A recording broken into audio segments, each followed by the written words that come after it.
Quand je vois aujourd'hui comment on a une démocratisation de l'usage des paiements dans notre zone, il y a encore des efforts à faire avec le mobile money, des trucs comme ça. Mais tout ça, c'est bon pour nous. J'ai même vu l'évolution de la réglementation. Et ça, c'est salutaire. Avec de la souplesse. Est-ce que vous savez que, avant de quitter mes fonctions, j'ai travaillé sur un projet phare qu'on appelle l'interopérabilité des services financiers numériques. C'est la possibilité qui sera donnée à terme qu'à partir de votre mobile money, MTN, Momo, vous pouvez transférer de l'argent sur Move, sur T-Money, sur Orange, etc. Ça, c'est grâce à nos initiatives.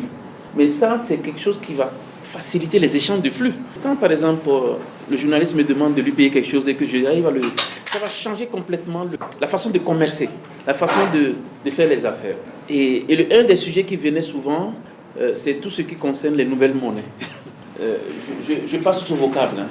La crypto-monnaie est une forme de monnaie. Et qui, moi personnellement, je pense qu'on n'arrête jamais l'innovation. Personne ne peut arrêter l'innovation. On peut encadrer et voir pour que ça puisse se faire dans les règles. Mais vous ne pouvez pas arrêter l'innovation. Si vous cherchez à arrêter l'innovation, le risque c'est l'informel, madame. Donc, il faut l'encadrer. Et je pense que les gouvernants sont sensibilisés sur le jeu. On voit aux États-Unis avec l'arrivée du nouveau président, qui est très favorable à ces genres de crypto-monnaies, crypto-currency. Et je pense qu'il y a matière à tirer profit parce que, qu'on le veuille ou non, c'est une forme de monnaie. Comme la monnaie électronique, si vous regardez 30 ans en arrière, on ne parlait pas de monnaie électronique. Donc, si les gouvernants ont su saisir et encadrer la monnaie électronique, c'est qu'à un moment donné, ils vont aussi trouver des tests pour encadrer ces nouvelles formes de monnaie. Quand je vois les valeurs, c'est de la réserve d'argent, il ne faut pas se leurrer.